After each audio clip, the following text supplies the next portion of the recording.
Hello everyone, welcome to AKSIS. This is Santosh Koka. మనం previous క్లాస్లో FRBM act రిలేటెడ్గా explanation part చూసాం. So ఈరోజు most expected MCQs from FRBM act రిలేటెడ్గా చూద్దాం. ఎవరైనా ప్రీవియస్ క్లాస్ అంటే FRBM యాక్ట్ రిలేటెడ్గా ఎక్స్ప్లెనేషన్ క్లాస్ చూడకపోతే ఒకసారి చూడండి, అప్పుడే మీరు ఈ క్వశ్చన్స్ అటెంప్ట్ చేయగలరు క్లియర్గా, right? So first important question, ఇక్కడ 1 by 1 నేను క్వశ్చన్స్ రీడ్ చేస్తుంటాను, మీరు కామెంట్స్లో పోస్ట్ చేయడానికి ట్రై చేయండి. సో స్టేట్మెంట్స్ వైజ్ వచ్చే క్వశ్చన్స్ కానీ మీరు ఎంతవరకు క్విక్గా రివిజన్ చేస్తున్నారు అనేది కూడా మీకు తెలుస్తుంది, right? So with reference to the FRBM act consider the following statements. FRBM act సంబంధించి ఈ క్రింది ప్రకటనలను పరిగణించండి అని ఇచ్చారు, రైట్? ఇక్కడ 2 స్టేట్మెంట్స్ ఇచ్చారు. The act empowers the RBI to take essential measures to control inflation, అంటే ద్రవ్యోల్బణాన్ని నియంత్రించడానికి అవసరమైన చర్యలు తీసుకునే అధికారాన్ని ఈ చట్టం RBIకి ఇస్తుంది అని ఇచ్చారు, రైట్?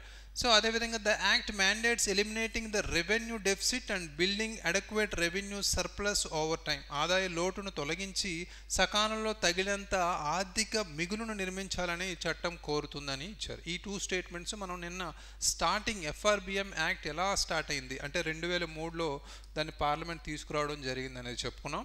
సో తద్వారా దాని యొక్క మెయింటెనెన్స్ అంటే ఫిజికల్ డిసిప్లిన్ని మెయింటైన్ చేసే ఒక నిర్వహణ కార్యక్రమాన్ని మనం ఈ చట్టం ద్వారా తీసుకొచ్చాం, రైట్? సో అయితే ఇక్కడ ఈ యాక్ట్ ముఖ్యంగా RBIని ఎంపవర్ చేస్తుందా to take essential measures to control inflation.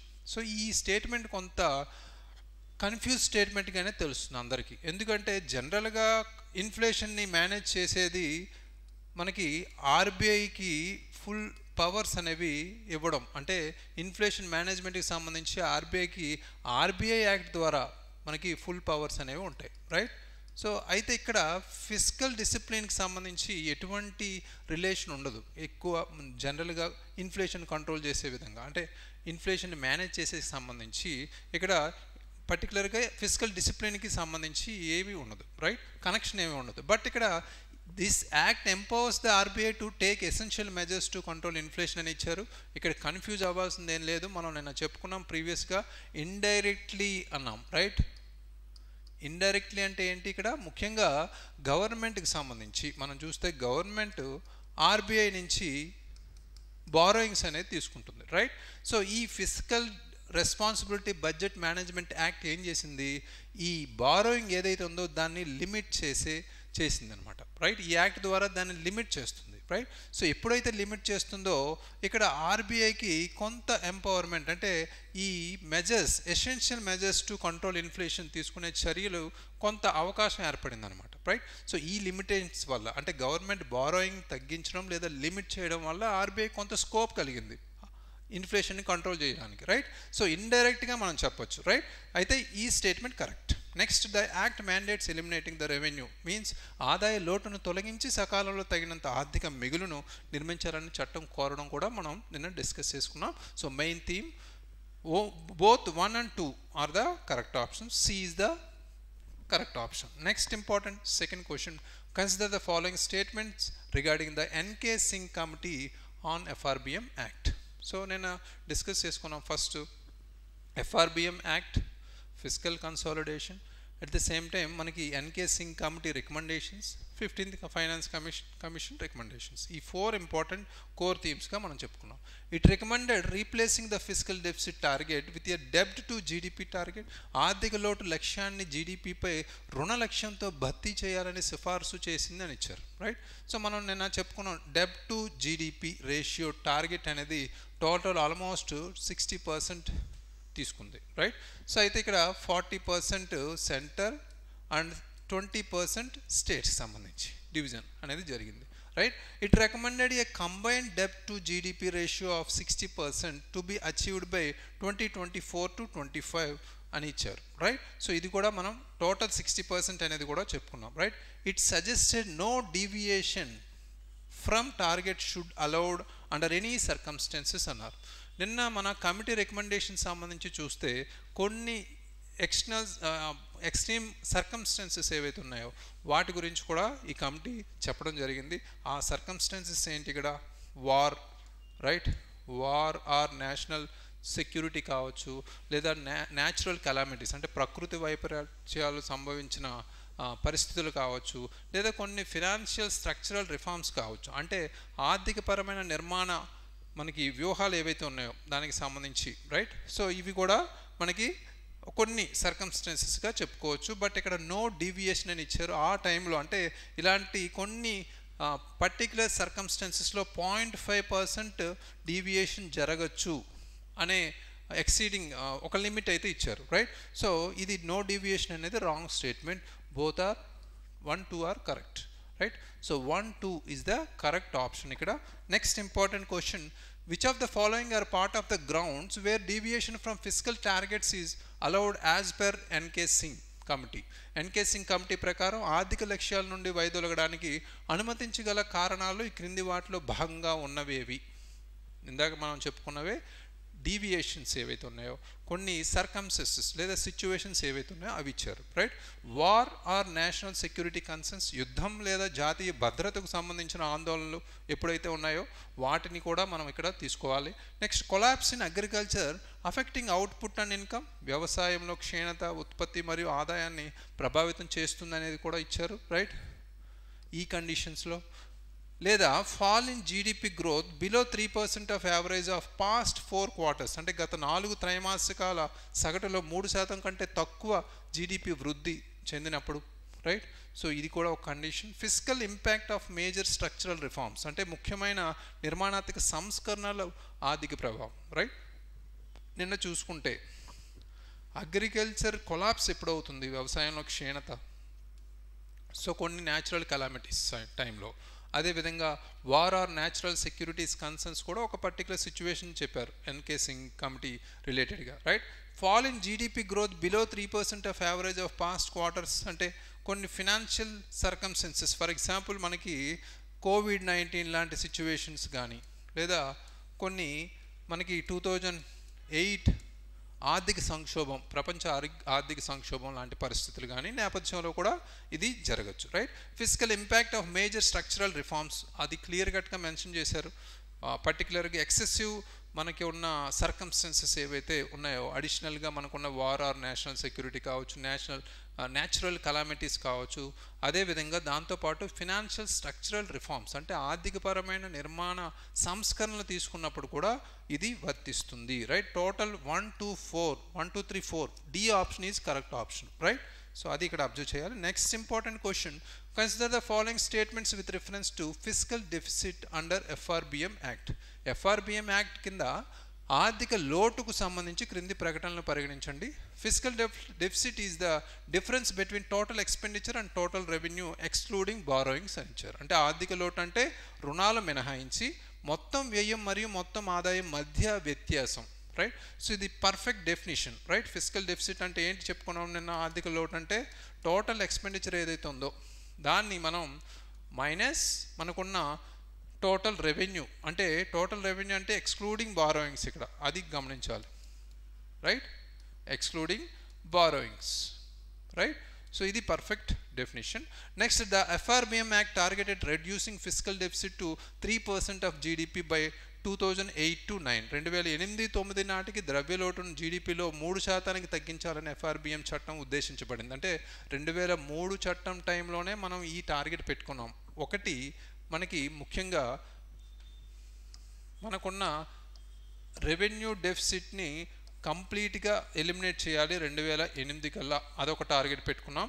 Again మనకి ఫిజికల్ డెఫిసిట్ వచ్చేసరికి 3%కి లిమిట్ చేయాలని 2008-9 సంవత్సరానికి అనే టార్గెట్ పెట్టుకున్నాం, రైట్. బట్ ఇవి పక్కన పెట్టేశాం. ఎందుకు? తర్వాత మనకున్న 2008 సంక్షోభం, ప్రపంచ ఆర్థిక సంక్షోభం వల్ల ఇవి అక్కడ పాస్ చేసాం, right. So both two statements are correct. So both 1 and 2, C option is correct option. Next, consider the following statements with respect to the Finance Commissioner, 15th Finance Commission, 15వ ఆర్థిక సంఘం కింద ఈ క్రింది వాటిని పరిగణించండి అన్నారు. It reduce the state's share in the centre's taxes to 41% due to reorganisation of Jammu and Kashmir. Jammu Kashmir పునర్వ్యవస్థీకరణ కారణంగా కేంద్ర పన్నులలో రాష్ట్రాల భాగస్వామ్యాన్ని 41% తగ్గించిందని ఇచ్చారు, రైట్. సో ఇక్కడ ఫస్ట్ స్టేట్మెంట్ గమనిస్తే నిన్న చెప్పుకున్నాం, టోటల్ మనకున్న 42% నుంచి 41%కి తగ్గించారు. ఆ రిమైనింగ్ 1% మనకి జమ్మూ కాశ్మీర్ అండ్ లడఖ్ అవసరాల కోసం పక్కన పెట్టారని చెప్పుకున్నాం, రైట్? సో ఇది first option is correct option statement. It recommended grants for nutrition, health and railways sector. అంటే స్పెసిఫిక్ సెక్టార్ స్పెసిఫిక్గా కొన్ని గ్రాంట్స్ అనేవి ప్రొవైడ్ చేస్తుంది. ఫర్ ఎగ్జాంపుల్ న్యూట్రిషన్కి ఆల్మోస్ట్ 2700 crore ఇక్కడ ప్రొవైడ్ చేస్తుంది, right, under Poshan Abhiyan, right? So ఇది కూడా మనం డిస్కస్ చేసుకునే ఇంపార్టెంట్ ఫ్యాక్ట్స్. సో ఇక్కడ సెక్టార్ స్పెసిఫిక్ అంటే పోషకాహారం, ఆరోగ్యం మరియు రైల్వే రంగాలకు సబ్సిడీలు సిఫార్సు చేయబడడం కూడా 15th ఫైనాన్స్ కమిషన్ రికమెండేషన్స్లో చూసాం, right? Third, it advise replacing the finance commission with a permanent fiscal council. ఆర్థిక సంఘం స్థానంలో శాశ్వత ఆర్థిక మండలిని ఏర్పాటు చేయాలని కూడా సూచించారని ఇచ్చారు, రైట్? ఇది అబ్జర్వ్ చేస్తే రీప్లేసింగ్ ఫినాన్స్ కమిషన్, అసలు ఫైనాన్స్ కమిషన్ రీప్లేస్ చేసి అనేది ఎక్కడ మెన్షన్ చేయలేదు. బట్ వాళ్ళు మెన్షన్ చేసింది పబ్లిక్ ఫైనాన్షియల్ మేనేజ్మెంట్కి సంబంధించి ఒక స్టాట్యుటరీ ఫ్రేమ్వర్క్ అనేది తీసుకురావాలి, అంటే చట్టపరమైన ఒక చట్టం తీసుకురావాలనేది మెన్షన్ చేయడం జరిగింది. So 1 and 2 are the correct option. So option A is the correct ikkada. Next important question, with reference to the FRBM Act, consider the following statements. FRBM Act కి సంబంధించి ఈ క్రింది ప్రకటనలను పరిగణించండి అని ఇచ్చారు. In case of non-compliance, the finance minister must explain reasons in the parliament, right? So అంటే ఒకవేళ ఇచ్చిన పర్టికులర్ FRBM రూల్స్ ఏవైతే ఉన్నాయో అవి పాటించకపోతే ఆర్థిక మంత్రి పార్లమెంట్లో కారణాలు ఏవైతే ఉన్నాయో వాటిని వివరించాలి అని ఇచ్చారు, రైట్? ఇది కరెక్ట్ ఆప్షన్. నిన్న చెప్పుకున్నాం ఫైనాన్స్ మినిస్టర్ ఎప్పుడైతే FRBMలో పొందుపరిచిన రూల్స్ అండ్ రెగ్యులేషన్స్ ఫాలో అవ్వకపోతే లేదా FRBMకి సంబంధించి ఫిస్కల్ డెఫిసిట్ టార్గెట్ రీచ్ అవ్వకపోతే compulsory they are accountable to parliament, compulsory reasons చెప్పాలి. అట్ ద సేమ్ టైం వాళ్ళు కొన్ని కరెక్టివ్ సజెషన్స్ కూడా చెప్పాల్సిందే, రైట్? సో వాళ్ళు చేయలేకపోయారు, అట్ ద సేమ్ టైం దానికి కారణాలు చెప్తారు, అట్ ద సేమ్ టైం దాన్ని కరెక్టివ్ అంటే దాన్ని తప్పు చేశారు, దానికి సంబంధించిన కరెక్టివ్ మెజర్స్ కూడా చెప్పాల్సిన అవసరం అయితే ఉంది, right? So next, the act allows fiscal deficit targets to be exceeded on any administrative grounds. ఏదైనా పరిపాలనా కారణాల వల్ల బడ్జెట్ లోటు లక్ష్యాలను అధిగమించడానికి చట్టం అనుమతిస్తుంది. ఏదైనా పరిపాలనా కారణాల వల్ల ఇచ్చారు అంటే allows fiscal deficit target to be exceeded on any అని ఇచ్చారు, రైట్? ఇక్కడ మనకి ఓన్లీ ఆర్ సోలలీ ఆర్ ఎనీ ఇలాంటి కీవర్డ్స్ని మనం అర్థం చేసుకోవాలి. ఎక్కువగా యూపీఎస్సీ పాయింట్ ఆఫ్ వ్యూలో స్టేట్మెంట్స్ని అర్థం చేసుకుంటే ఓన్లీ, సోలలీ, అలోన్ ఇలాంటి స్టేట్మెంట్స్ చాలా మనకి ఎలిమినేషన్ ప్రాసెస్లో మనకు చాలా ఉపయోగపడతాయి. అవి ఫోకస్ చేయండి, ఈజీగా అవి ఎలిమినేట్ చేసే అవకాశం ఉంది. ఇది రాంగ్ స్టేట్మెంట్, ఎందుకంటే మనకు కొన్ని సర్కమ్స్టెన్సెస్ ఇచ్చారు. ఏంటవి? కొన్ని గ్రౌండ్స్లో మనకి స్పెసిఫిక్ గ్రౌండ్స్లో అంటే వార్ ఆర్ నేషనల్ సెక్యూరిటీ టైంలో లేదా కొన్ని న్యాచురల్ కలామిటీస్ సంబంధించి లేదా కొన్ని ఫినాన్షియల్ స్ట్రక్చరల్ రిఫార్మ్స్ తీసుకున్న సందర్భాల్లో, రైట్? సో అవి తప్ప మనకి పరిపాలన కారణాల వాళ్ళకి సంబంధించి కాదు, right? So only 1 is the correct option ఇక్కడ, right? So next statement question, which of the following can help in improving fiscal consolidation? ఈ క్రింది వాటిలో ఆర్థిక స్థిరీకరణను మెరుగుపరచడంలో సహాయపడుతుంది ఏది? Implementing deficit direct benefit transfer for సబ్సిడీల కోసం ప్రయోజనాల ప్రత్యక్ష బదిలీ అమలు చేయడం, వైడనింగ్ ట్యాక్స్ బేస్ పన్ను ఆధారాన్ని విస్తరించడం, at the same time increasing non merit subsidies ప్రభుత్వేతర రాయితీల్లో పెరుగుదల. ఈ 3 కండిషన్స్ మనం అర్థం చేసుకుంటే నిన్న ఫిస్కల్ కన్సాలిడేషన్ సంబంధించి కొన్ని కీ ప్రొవిజన్స్ చెప్పుకున్నాం. ఫిస్కల్ కన్సాలిడేషన్ సంబంధించి ఏంటవి? కొంత కంట్రోలింగ్ సబ్సిడీస్ని కంట్రోల్ చేయడానికి మనం డైరెక్ట్ బెనిఫిట్ ట్రాన్స్ఫర్ లాంటివి ఎల్పిజిలో మనం యూజ్ చేస్తున్నాం. ఎల్పిజి సబ్సిడీ ఇచ్చినప్పుడు మనం డీబీటీలు యూజ్ చేసుకున్నాం, అదొక important point. So first option is correct option. అదేవిధంగా కొన్ని ట్యాక్స్ రిఫార్మ్స్ కూడా తీసుకున్నాం. సో ఫిస్కల్ కన్సాలిడేషన్ సందర్భించి కొన్ని ప్రొవిజన్స్ రికమెండేషన్స్ చూసుకుంటే మనకి జిఎస్టీ ట్యాక్స్ రిఫార్మ్స్ లాంటివి కూడా తీసుకొచ్చారు. అంటే జిఎస్టీ ట్యాక్స్ రిఫార్మ్స్ సంబంధించి లేదా ఇన్కమ్ అసెట్ ఫార్మేషన్ సంబంధించి అంటే ఇన్కమ్ ట్యాక్స్ అసెస్మెంట్ సంబంధించి కూడా ఇక్కడ కొన్ని మాట్లాడడం జరిగింది. సో పన్ను ఆధారాన్ని విస్తరించడం కూడా మనకి ఇక్కడ ఒక option. Next, increasing non merit subsidies non merit అంటే ప్రభుత్వేతర రాయితీలలో పెరుగుదల ఎక్కడ చెప్పలేదు, ఎందుకంటే నాన్ మెరిట్ సబ్సిడీస్ అంటే మనం ఫ్రీబీస్గా చెప్తాం, రైట్. సో ఇలాంటివి ఉచితాలు లాంటివి మనకి ఎక్కడ వినబడలేదు. ఇది ఫిస్కల్ డిసిప్లిన్కి అంటే ఆర్థిక క్రమశిక్షణకి విరుద్ధమైనది, రైట్. సో ఇది గమనించాలి. సో నాన్ మెరిట్ సబ్సిడీస్ అనేవి ఎక్కడ మనం మెన్షన్ చేయలేదు. ఫిస్కల్ కన్సాలిడేషన్ అంటే ఆర్థికపరమైన స్థిరీకరణకి సంబంధించి ఎక్కడ మెన్షన్ చేయలేదు. So 3 option wrong option, only 1, 2 are the correct option, right. So next important question, which of the following is are recommended by the 15th Finance Commission regarding disaster management? విపత్తు నిర్వహణకు సంబంధించి 15వ ఆర్థిక సంఘం ఈ క్రింది వాటిలో దేనిని సిఫార్సు చేసింది? సో 15వ ఆర్థిక సంఘానికి సంబంధించి మొత్తం ఓవరాల్ FRBM మనం చూసుకుంటే 15th Finance Commission రికమెండేషన్స్ చాలా important. So NK Singh committee recommendations కూడా important, but 15th Finance Commission time period మనకి ఇప్పటి వరకు ఉంటుంది కాబట్టి చాలా important. So first option, creation of national and state disaster mitigation funds, జాతీయ రాష్ట్ర విపత్తు ఉపశమన నిధుల ఏర్పాటు, రైట్. అది అబ్సల్యూట్ కరెక్ట్. మనం నిన్న డిస్కస్ చేసుకున్నాం. నేషనల్ డిజాస్టర్ మేనేజ్మెంట్ ఫండ్ ఒకటి, స్టేట్ డిజాస్టర్ మేనేజ్మెంట్ ఫండ్ ఒకటి, ఈ 2 క్రియేట్ చేయడం రికమెండ్ చేసింది, రైట్. సో ఈ cost sharing ratio between centre and states as 60% is to 40 అన్నారు. కేంద్ర రాష్ట్ర ప్రభుత్వాల మధ్య ఖర్చుల నిష్పత్తి 60:40గా ఉంటుంది అని ఇచ్చారు, బట్ ఇది రాంగ్ ఇక్కడ. సో జనరల్గా 75% ఈజ్ టు 25% అని మనకి చదివాం, రైట్. సో ఈ cost sharing related to STMF అంటే స్టేట్ డిజాస్టర్ మేనేజ్మెంట్ ఫండ్కి సంబంధించి మనం చూసుకుంటే, రైట్, ఇది నార్మల్ స్టేట్స్. బట్ మనకి నార్త్ ఈస్టర్న్ స్టేట్స్ సంబంధించి లేదా మనకున్న హిమాలయన్ స్టేట్స్ సంబంధించి చూసుకుంటే యూనియన్ 90%, 10% అనేది స్టేట్స్కి వెళ్తుంది, రైట్. ఈ కాస్ట్ షేరింగ్ అనేది చాలా ఇంపార్టెంట్. ఇది కూడా రాంగ్ ఆప్షన్ ఇక్కడ, 60:40 అని చెప్పారు. Next, retaining the existing state disaster response fund అంటే ప్రస్తుత విపత్తు ప్రతిస్పందన నిధి నిలుపుదల. మనకున్న ఏమైతే రికమెండేషన్స్ ఇచ్చారో అప్పటి వరకు ఉన్న స్టేట్ డిజాస్టర్ రెస్పాన్స్ ఫండ్ని ఆపేసి అంటే నిలిపివేసి మనకి కొత్తగా national and state disaster mitigation funds అవన్నీ క్రియేట్ చేయడం ఇక్కడ 15th ఫైనాన్స్ కమిషన్ రికమెండేషన్ యొక్క అర్థం, రైట్. సో ఇది కూడా మనకి రైట్ స్టేట్మెంటే, రైట్. నిలుపుదల అనేది జరిగింది. So 1 and 3 are the correct option, అంటే C option is correct option. Next important question, which of the following best describes effective revenue deficit? ఈ క్రింది వాటిలో సమర్థవంతమైన ఆదాయ లోటుని ఉత్తమంగా వివరిస్తుంది ఏది? సో రెవెన్యూ డెఫిసిట్ అంటే చూసాం, ఫిస్కల్ డెఫిసిట్ అంటే చూసాం, బట్ ఎఫెక్టివ్ రెవెన్యూ డెఫిసిట్ అంటే ఏంటి అనేది బేసిక్ కాన్సెప్ట్గా అడిగే ఛాన్స్ ఉంది ఎగ్జామినేషన్లో. Revenue deficit minus interest payments అంటే ఆదాయ లోటు మైనస్ వడ్డీ చెల్లింపులు, రైట్. సో ఇక్కడ ఇదొక formula. Revenue deficit minus grants for capital asset creation, ఆదాయ లోటు మైనస్ మూలధన ఆస్తుల సృష్టికి గ్రాంటులు. అదేవిధంగా fiscal deficit minus revenue receipts, ఆర్థిక లోటు మైనస్ ఆదాయ రసీదులు.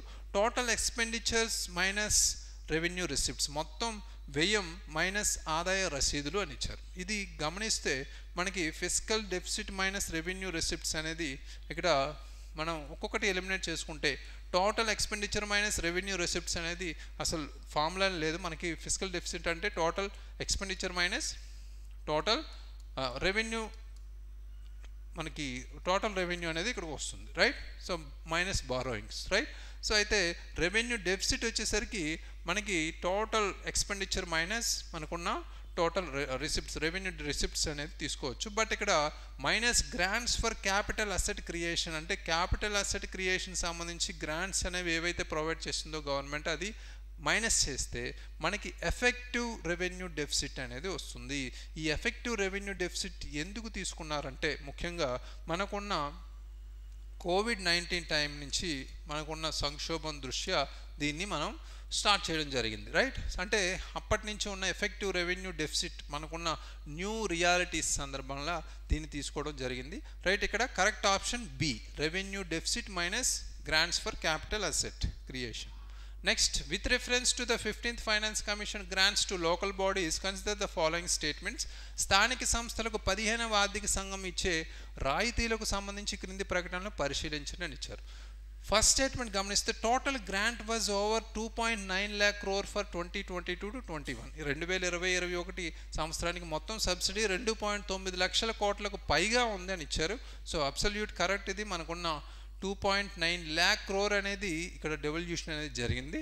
నెక్స్ట్ మనకి distribution was based on population and area in 50-50 ratio అన్నారు. అంటే మనకున్న 50:50 నిష్పత్తిలో జనాభా మరియు ప్రాంతం ఆధారంగా పంపిణీ చేయబడిందని ఇచ్చారు. But population and area ratio మనకి ఇక్కడ 50:50 కాదు. ఇక్కడ ముఖ్యంగా గుర్తుపెట్టుకుంటే 90:10 అనేది ఇక్కడ గమనించాలి, రైట్. సో నెక్స్ట్ మనకి grants for applicable only for district and block panchayats అని ఇచ్చారు, రైట్. సో ఇక్కడ గమనిస్తే థర్డ్ స్టేట్మెంట్ గ్రాంట్స్ అనేవి మనకి టోటల్ 3 లెవెల్స్లో ఇవ్వడం జరిగింది. అది village panchayats, second block panchayats, అదేవిధంగా డిస్ట్రిక్ట్ పంచాయత్స్, రైట్.